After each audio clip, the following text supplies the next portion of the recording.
I wanted to do a little vlog on my journey to homeschooling, and I think I get so many questions from people around how this came up for us, how we made the change, how we started off with our kids enrolled in private schools in London, and how we ended up homeschooling them and living in Dubai. And I suppose what I would start off with is that the country in which we live has nothing to do with our choice around school, but oddly enough that we found a lot more like-minded people in a group in Dubai than we did in London when it came to homeschooling.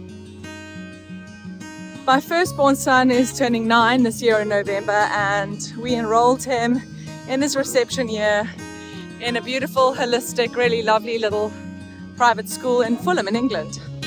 And I'd really looked for schools, and I knew my husband and I had worked hard, and I didn't want him in the government system, and we were privileged enough whereby we could afford for him to go to a private school.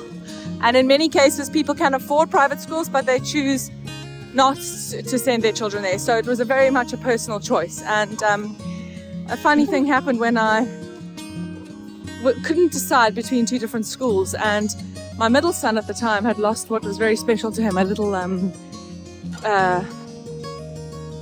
soft toy, the ducky, Shwaki, that he slept with every night. And we'd left it in South Africa on a holiday. And it just so turned out that I put the message out to the universe for this little Shwaki duck to be returned to us. And I didn't know how or why this thing was going to find its way back to us. I didn't even know where it was. Anyway, long story short, we found it in a holiday house in Hermanus where we'd left it behind the slats of the bed. And a friend of a friend who I hadn't seen in many, many years after we traveled to India together, she had another friend who was a teacher in the UK and was going to bring the duck back to the school anywhere in London, I didn't care, or England for that matter. And I was going to find my way back to Shwaki Duck to make Thomas happy. Shwaki Duck was gifted by my sister to Jack when he was born. Jack gifted it to his baby brother when he was 2, and Thomas is nearly 7 and has had this duck by his side ever since.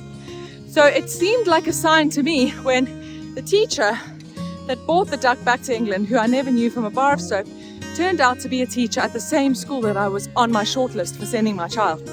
And being me, I just went with my universal gut and felt like I fell forward into thinking that was the school for my son.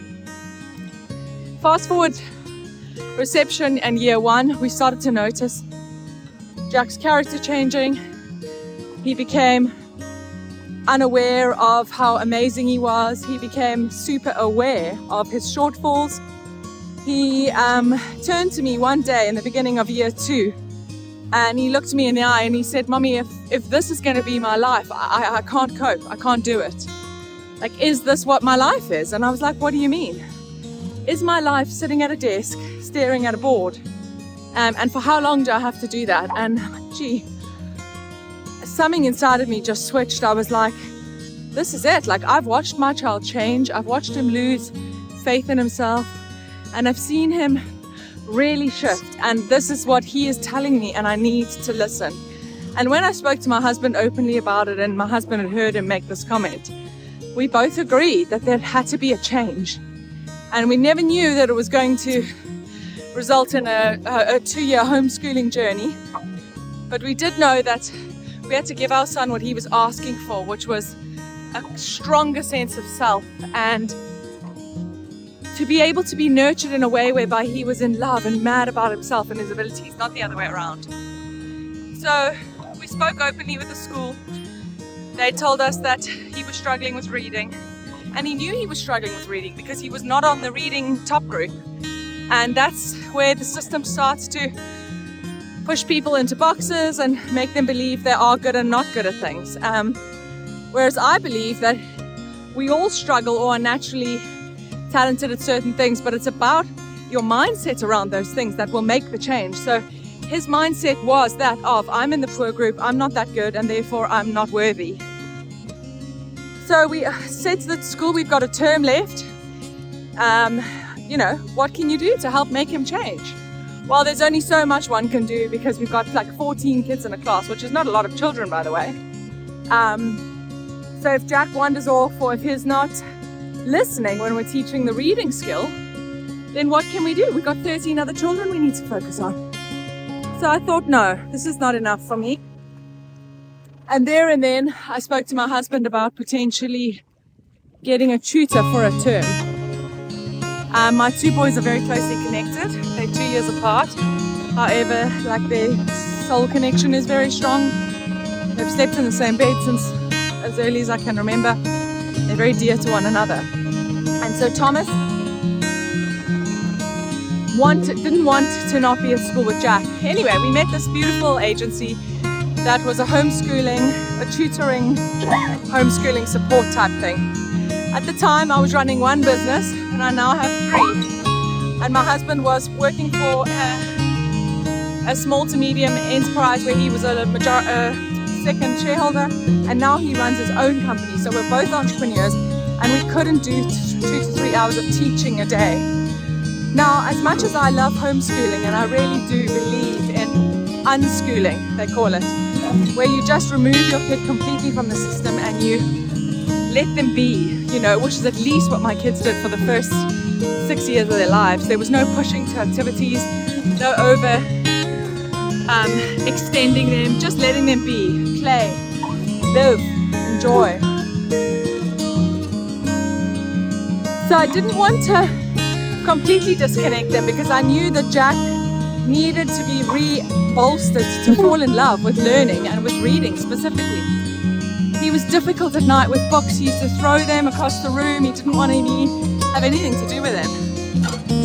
And so we met the most wonderful 2 women, each who tutored the kids in their own right, and brought them back to falling in love with learning, most importantly falling in love with reading.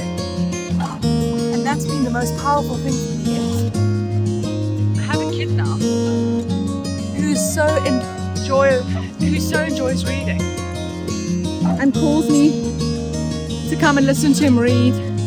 They're so thirsty for knowledge.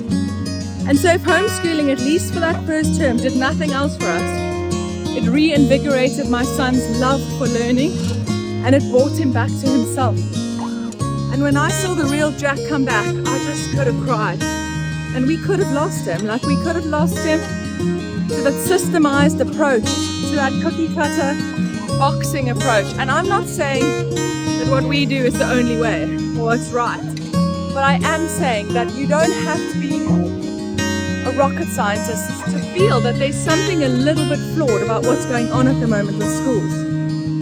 It's a uniform society where children are, as much as they wanted to be catered to as individuals, it's not really the case. And I think I must have looked around 50 schools, and every school's website caught my attention because of what it said. These guys are different, they're thinking out the box. They're literally applying different schools of thought. They have elements of Waldorf, Montessori, Emilio Reggio, yes. And every single time I got to the school, the talk was the talk, but the walk was always the same. Schools have to make money. They are run like businesses today. And the fact of the matter is, it's very difficult to give a child space to expand and grow when you are in that environment. And so I'm not saying our children will never attend a normal school again, but what I am saying is that as a parent body, we do need to stand up and we need to make change and we need to demand what we want for our children, because it can't carry on like this.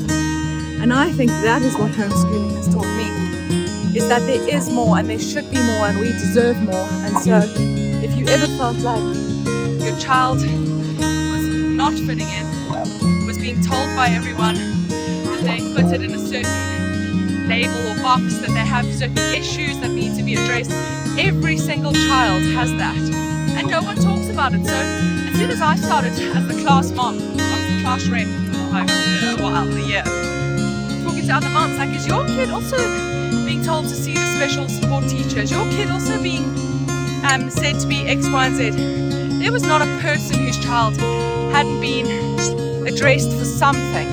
If they were extremely bright, they had behavioral issues.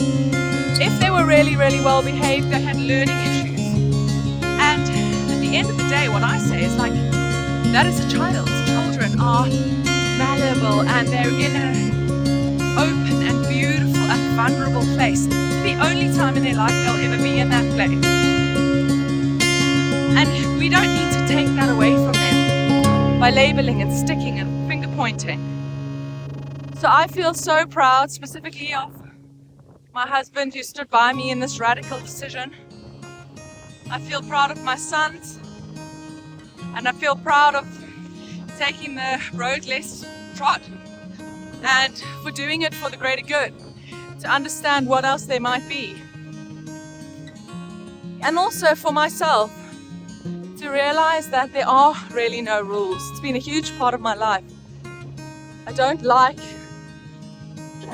one size fits all. It doesn't work with my constitution, and so homeschooling has helped me unravel a little bit.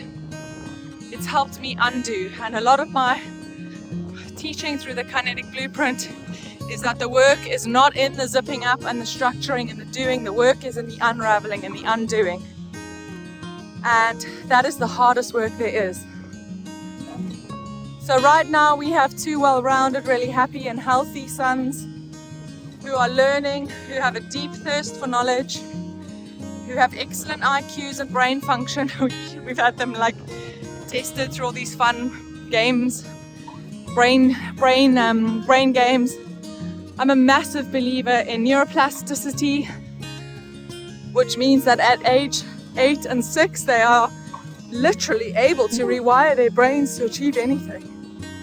And so if I would spend money on formal structuring, it would be around neuroplasticity, programming of the program for rewiring of the brain, firing on all cylinders, sharper recall, strengthening of long-term memory function, agility, resilience.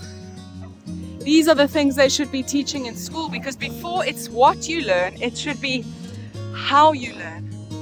And that's what homeschooling has done for me. It stopped me focusing on the what. What times table does your child know? What books are they reading? What subjects are they studying? No, because one day when you want to be an entrepreneur, or you want to start a business, or you want to be a CEO of a Fortune 500, it's about how you learn. You don't need to recall that you were reading Harry Potter when you were 4. It's incorrect for your brain to be pushed beyond the levels of its phase or time.